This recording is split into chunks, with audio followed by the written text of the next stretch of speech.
is here. Thank you so much, Sam. Thanks for having me. For being here. We are super appreciative. Sam, of course, is the co-founder and CEO of OpenAI. As I said earlier, one of the most consequential companies of our time. In just the past 2 years, since the launch of ChatGPT, Sam and his team have brought AI to the mainstream. He has fundamentally really altered how we work, communicate, innovate, and now think about what our future is even going to be like. His company is now worth about $157 billion. And I should say, OpenAI didn't just spark an arms race. It really redefined the possibilities of technology. And as he pushes towards general, or AI, I should say, artificial general intelligence, we're forced to grapple with some very big questions about the future of work, about the balance of power, about ethical questions, and so many other things. And we're going to delve into all of that with Sam. So thank you, the man at the center of it all. Thanks for having me. Great to see you. So here's where we're going to start. 2 years ago, almost to this week, basically, you launched ChatGPT. And I think it's fair to say that when you press the button, since then, all hell has broken loose. It does feel like that. It has changed the global conversation. It has changed fundraising, priorities, the move of resources. Other technology companies have shifted the way they're doing things. There have been lawsuits, all of it. And so I'm very curious if you could just take us back 2 years ago, literally almost, as I said, to the day or to the week, and what you thought was going to happen when you pressed the button. So in the abstract, we always knew there would be some moment where, for whatever reason, like, the world would go from not getting it to getting it. And that all of a sudden it would be clear that this technology was working. Like, internally, it, at that point, seemed very obvious to us that language models were going to keep scaling, they were going to do all these useful things.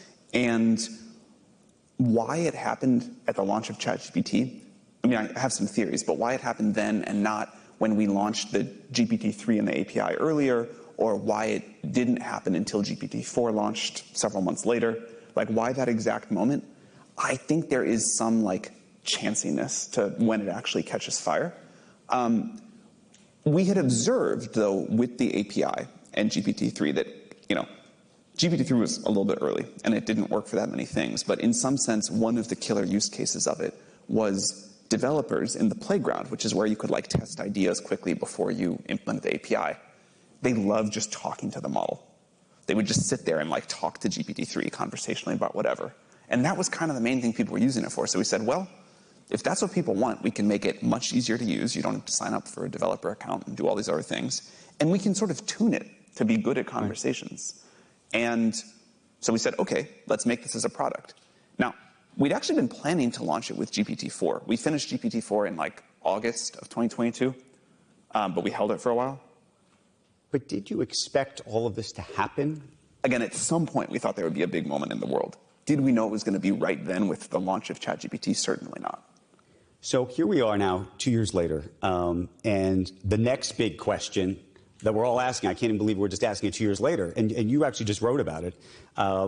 You said that it is possible that we will have superintelligence in a few thousand days from now. 2 years ago, did you think that? And when you say a few thousand days, I can do various versions of math on what that means. Well, I mean, there is wide uncertainty, and there's also different definitions of what superintelligence is. Yes, 2 years ago, we thought we were on a pretty steep curve. I mean, we started OpenAI because we thought this was possible and maybe not that far away. And it has gone well, but we hoped it was going to go well. Like, we believed in deep learning as this unbelievable new discovery of humanity, and we thought it could go here, and we had a duty to get it here and to make it go well and to broadly share the benefits. But yeah, we did think we could get here, and we still believe we can get here. It's not for sure. There's a ton of hard work, a ton of research and engineering still to do, but I think it's possible. And I think it's possible not super far in the future. I expect that in 2025, we will have systems that people look at, even people who are skeptical of current progress, and say, wow, I did not expect that. That does change what. Like what? Agents are the thing everyone is talking about, I think for good reason. This idea that you can give an AI system a pretty complicated task, like a kind of task you'd give to a very smart human, that takes a while to go off and do and use a bunch of tools and create something of value. That's the kind of thing I'd expect next year. And that's like a huge deal. We talk about that like, oh, this thing is going to happen. But that's like, if that works as well as we hope it does, that can really transform things. Okay, so what are we supposed to think? There's been a whole bunch of headlines in the past couple of weeks where people have talked actually about maybe that the scaling laws of AI actually are slowing down. And you put out this, I don't know if it was cryptic or it was very direct. You put out a tweet where you wrote, "There is no wall." I don't see how it could be any less cryptic than that. Like, that was an attempt not to be cryptic at all and say, hey, this is going to keep going. In fact, hopefully this will put it to rest, at least for a while.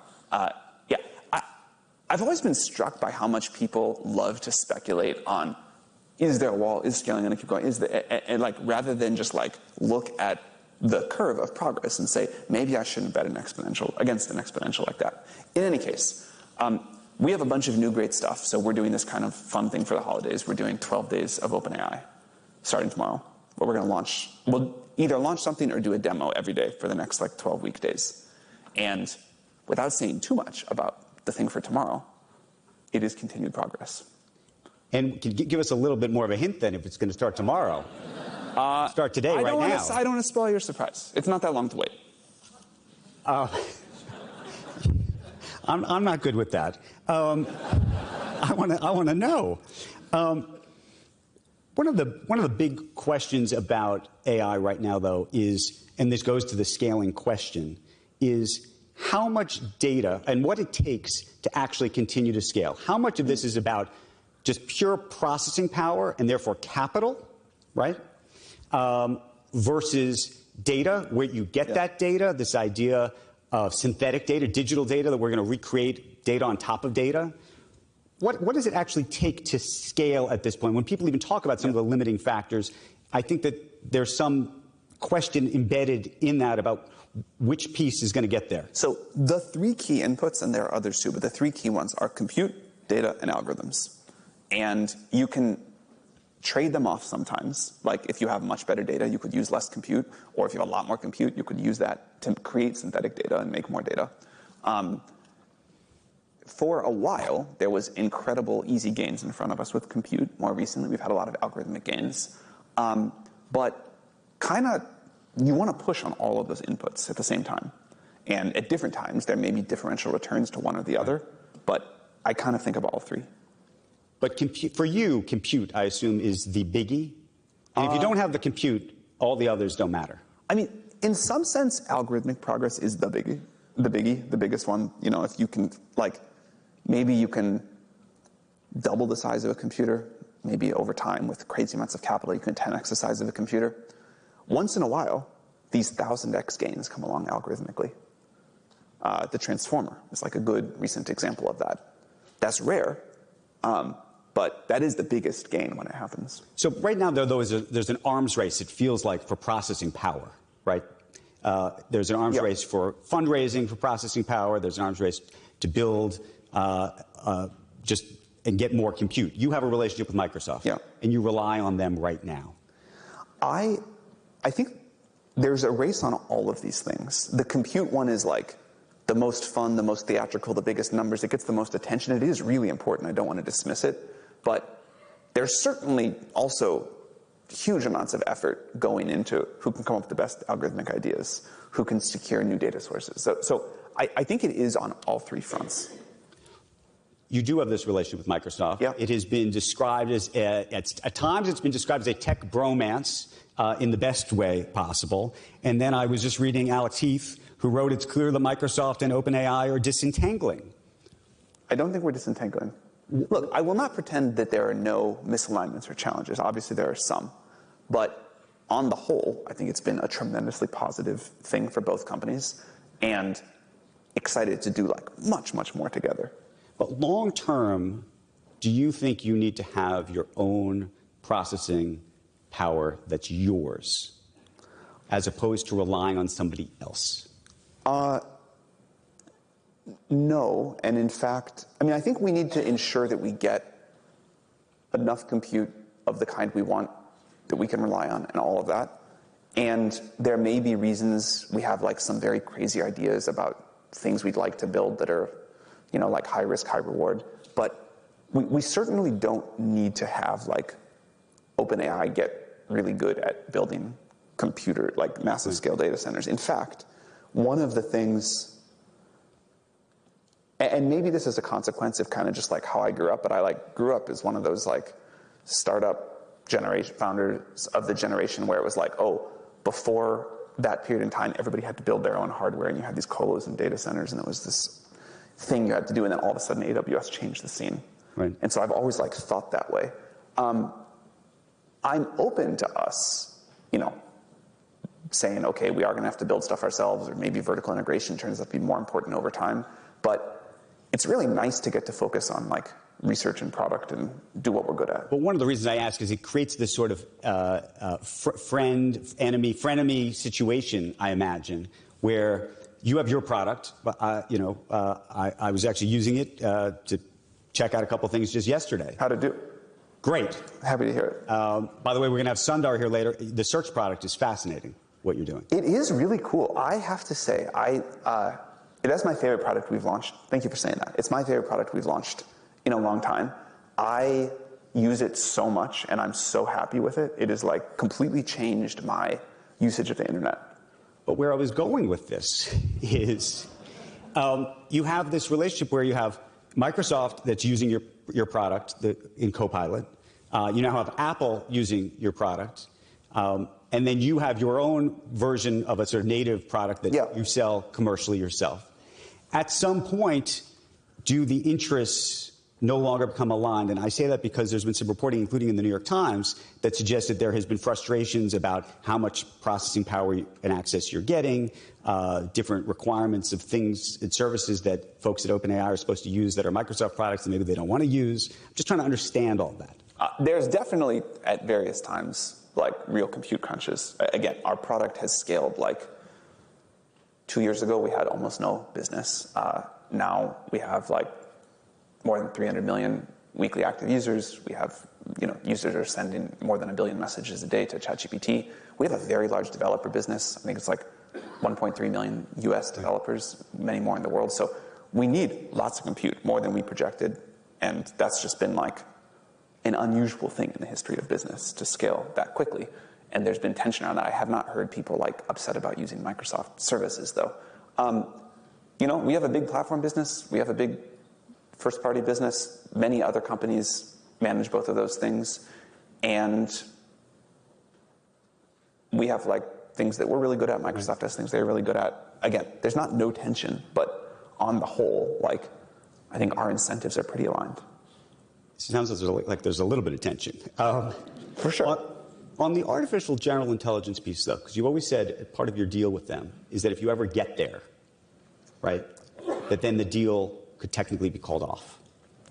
It sounds like you might be getting close. We've also said that our intention is to treat AGI as a mile marker along the way.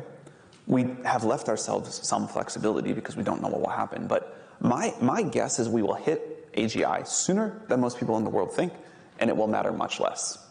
And a lot of the safety concerns that we and others expressed actually don't come at the AGI moment. It's like AGI can get built, the world goes on mostly the same way, the economy moves faster, things grow faster. But then there is a long continuation from sort of what we call AGI to what we call superintelligence. And that's when we should get worried. I mean, I remember when even in the past couple of years, you were in Washington and other places telling us that we should be nervous. So first of all, even at the AGI moment, I think there are things to be nervous about. I expect the economic disruption to take a little longer than people think because there's a lot of inertia in society, but then to be more intense than people think. So the first couple of years, maybe not that much changes. And then maybe a lot changes in the economy. I'm not a believer in the no work. I think we'll always find things to do. And with every major technological revolution, there's a lot of job turnover. But I would bet we will have never seen it go this fast. So I think there's things like that to worry about in the relatively near term. But not these super dangerous things. That stuff I think is further out than a system that can, you know, Do you have any faith that the government or somebody is going to figure out how to avoid that? I have faith that researchers will figure out how to avoid that. I mean, there are going to be some. Let me caveat that a little bit. I think there's a set of technical problems that the smartest people in the world are going to work on. And, I'm a little bit too optimistic by nature, but I assume that they're going to figure that out. And we're working super hard. Others are working super hard. I think there's a lot of work in front of us, but I also think we have this we have this incredible piece of science called deep learning that can help us solve these very hard problems. I assume we'll get that right. The societal issues around not just AGI, not the thing that we think will come in a few years that can do a bunch of jobs and create a lot of economic value, but like true superintelligence, the system that is not just smarter than you or smarter than me, but smarter than all of us put together, just unbelievable capability. Even if we can make that technically safe, which I assume we'll figure out, we are going to have some faith in our governments. There are going to have to be some policy issues around that. There is going to have to be global coordination to a degree that I assume will rise to the occasion, but seems challenging. Okay, so here's the safety question, and we've all read the headlines. You've been in the headlines. Over the past year or 2 years, there have been so many people, both inside OpenAI, who've either left or spoken out or other things where they say, these guys are not focused on safety enough, right? Yeah. Trust questions. Just speak to it so we understand. When people say that there's not enough focus on safety, you think what? What is that? What is not happening that is supposed to be happening? Well, I would point to our track record. I would say, we talked about, we got this like big product out there. This is a very new technology, moving very quickly. It started off as something that we did not know how we were going to align very well. And it is now generally considered by most of society to be acceptably safe and acceptably robust.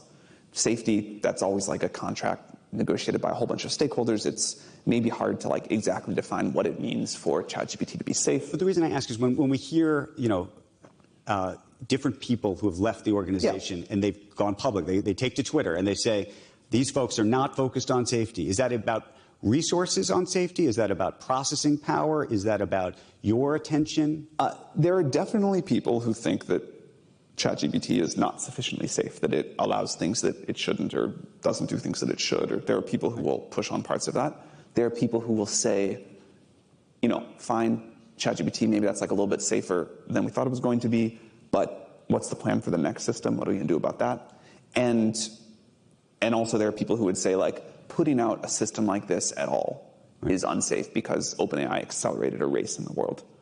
And that gives us less time to work on safety. And so we believe, and this is an opinionated stance, that this idea of iterative deployment is really important. We got to put these systems out into the world. Society and the technology have to co-evolve. You have to start while the stakes are lower. You have to understand how people are going to use this and what it doesn't work for, what it does. There are other people who say, sure, there's some benefits there, but it's not worth the costs. Right. Let me ask you a different question, and maybe it goes back to the issue of processing power. And I was going to mention Elon Musk is building his own processing, these huge processing power labs, effectively to power XAI. And one of the reasons I was asking whether you needed your own is because it seems like everybody is getting their own. We were just talking before to Ken about Elon Musk. Elon Musk has a sort of unusual relationship in your life over the years, both as a founder and somebody who's suing the company now. How much do you see XAI as a competitor? We talk about Google, obviously, all the time. And we talk about Anthropic and, to some degree, Microsoft. And I don't know where you think Amazon is. We'll talk to Jeff Bezos this afternoon. But how do you see that? They're a competitor. Do you think of them as one of your biggest competitors? I mean, it appears that they are coming on super strong. Yeah, I assume they'll be a really serious competitor. Did you expect that? Yes. You did? Yes. And what are they doing? And what are they doing? And how have they been able to literally spin up a company that feels, I'm not claiming it's comparable to what you're doing, but getting super close, super fast? Meaning, what is that? Well, A lot of the models at the frontier are all pretty close now. But certainly tremendous respect for how quickly they built that data center. Is that, by the way, do you fear that all this becomes commoditized as a result? I mean, if it seems like, I'm not saying anybody can do it, but it just seems like, what is your advantage? And by the way, what is your disadvantage? I think the technology itself, to the degree you believe deep learning is just like, sort of like a law of physics, and that we discovered an important new piece of science, then yes, that part will be done by lots of people. Everybody has their analogy for what AI is like. You know, I saw Sundar's going to be here. He talks about it like electricity. A whole bunch of others. People talk about like the Industrial Revolution. Some people talk about like the Renaissance. The one I like is the transistor. There was a thing, a scientific discovery, that a few companies discovered first, that transformed our society, that scaled unbelievably well. Like, you know, when people talk about scaling laws, the best analogy for that, I think, is Moore's Law.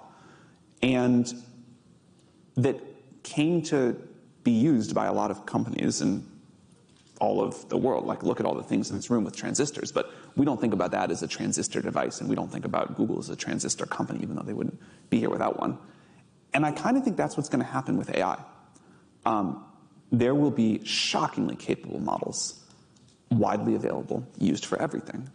And it will be inconceivable to people in the future that the devices, the products and services they use are not really smart. And they won't all call themselves AI companies or AI products. And in that sense, in some sense, the AI itself, the kind of the reasoning engine nature of it will become commoditized. And that's fine, that's good. Like, science should be just diffused throughout society. And that's why we're focused on building things like ChatGPT. One of the other questions, and it is Elon related, is you are now moving towards having a for-profit component part of your business. Right now it's a not-for-profit. And he, as everybody knows, if you read the papers, is suing you over this and many other things. How do you feel? I actually just want to ask you on a very personal level, forgetting about even the merits of the case. As a guy who has spent a lot of time with him and you guys founded this thing together, how do you feel personally today about all this? This is a huge... Tremendously sad. I grew up with Elon as like a mega hero. I thought what Elon was doing was absolutely incredible for the world. And I'm still, of course, I mean, I have different feelings about him now, but I'm still glad he exists. And not just because, no, I mean that genuinely, not just because I think his like companies are awesome, which I do think, but because I think he, like, at a time when most of the world was not thinking very ambitiously, he pushed a lot of people, me included, to think much more ambitiously. And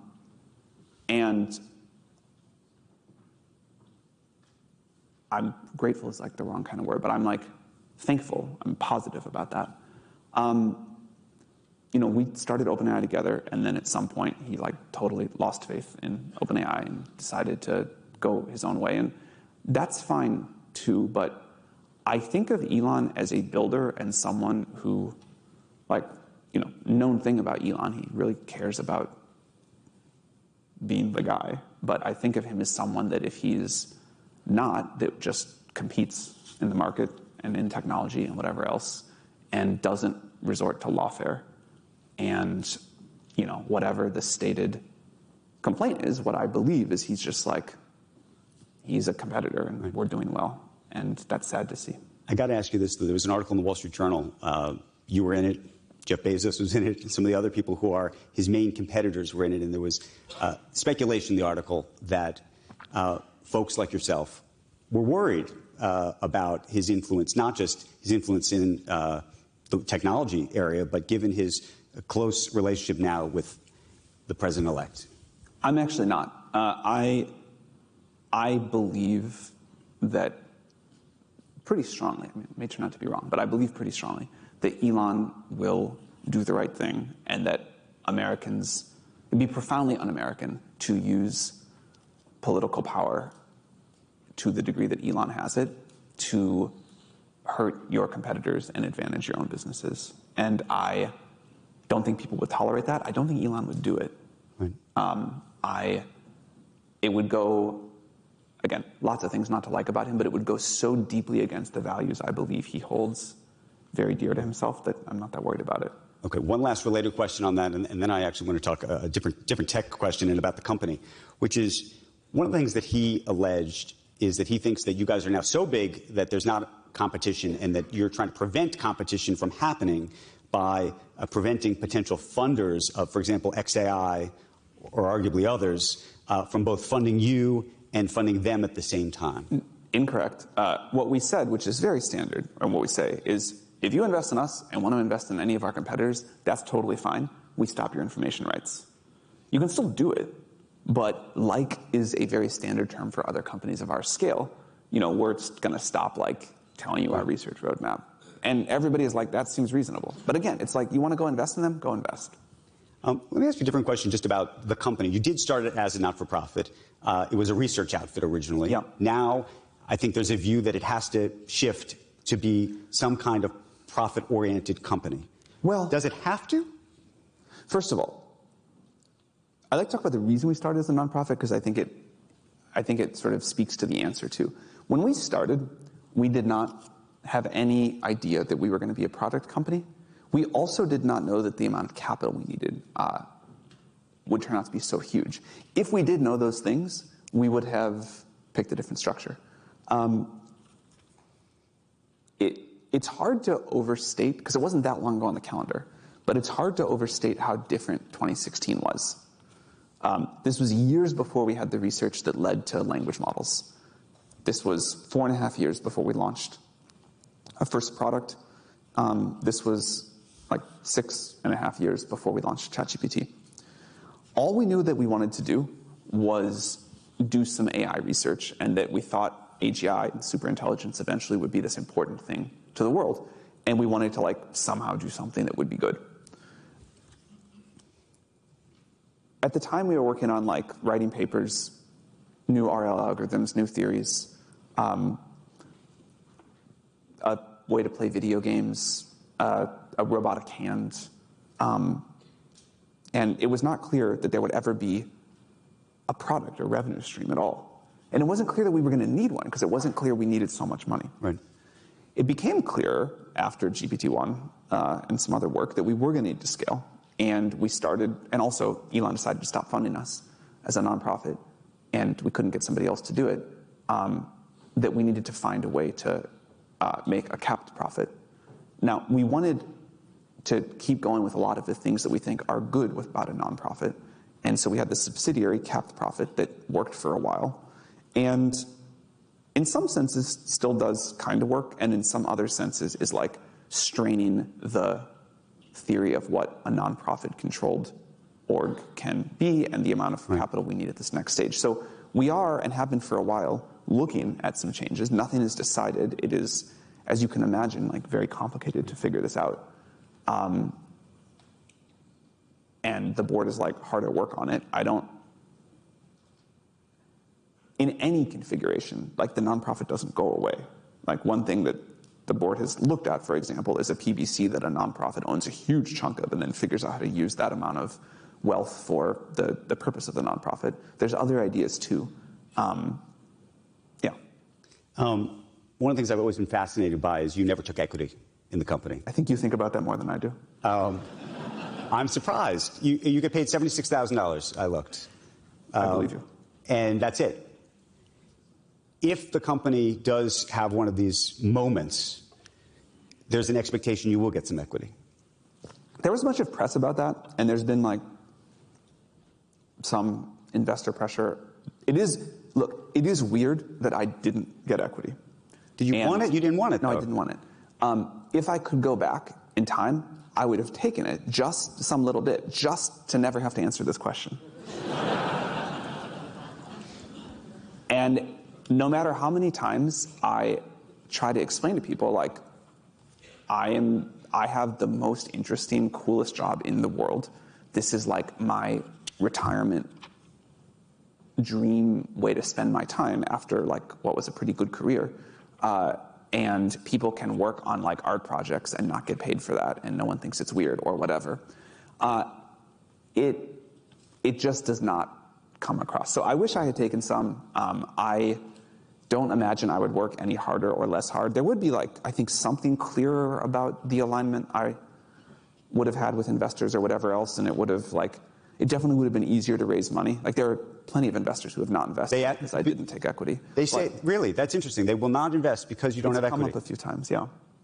So if it's, now the company is $157 billion, what do you think is a good number for yourself if it happens? Again, I think you think about it more. You got it. We're going to run out of time, so I have to ask a couple other quick questions. One is, and at full disclosure, we should say, it just so happens. Can I say one more thing on that point before you go? I know we're out. I'll be quick. Like, this is my childhood dream job. Like, not every day, like not day to day. I would rather not, like, you know, be beating my head against the wall all the time. But getting to work on AGI and like getting to like sit in the room with the smartest researchers in the world and go on this crazy adventure, like, that is what I always wanted to do. That was like my literal childhood dream. And that is, all of the weirdness aside, I think it should at least be understandable that that is worth more to me than any additional money. Fair enough. Thank you. Let me ask you this, and I would be remiss if I didn't mention it. It just so happens that the New York Times Company has a lawsuit against OpenAI and Microsoft over training on content. And there's a lot of content creators and other folks in this room who make their living off of content. And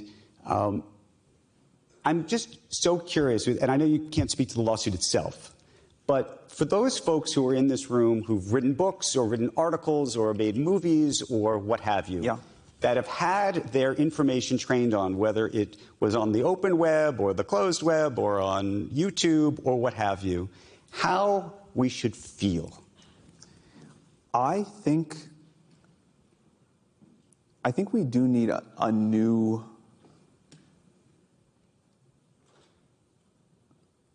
deal, standard, protocol, whatever you want to call it, for how creators are going to get rewarded. I very much believe in the right to learn, or whatever you want to call it, and if an AI reads something, a physics textbook, and learn physics, it can use that for other things like a human can. I think those parts of copyright law and fair use really need to keep applying.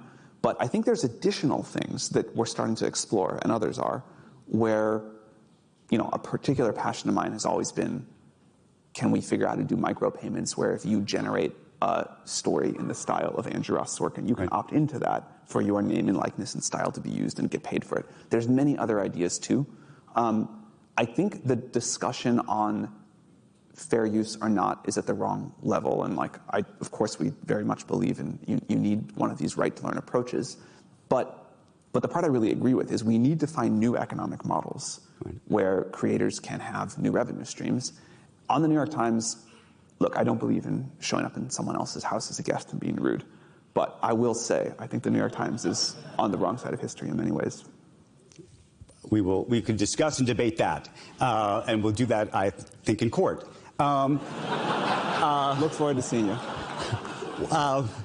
My final question for you actually has almost nothing to do with technology, but maybe it does, which is you have a very exciting thing that's happening in your life personally in the next year, which is having a child. Yeah.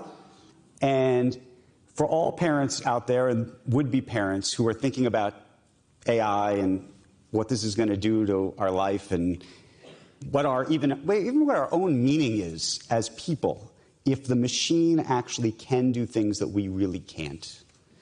What we're supposed to do, how we're supposed to think about it, what it does to our own dignity. What do you think, when you have your child and you're thinking and talking to that child, what do you think you're going to be telling them about this new world we're about to enter?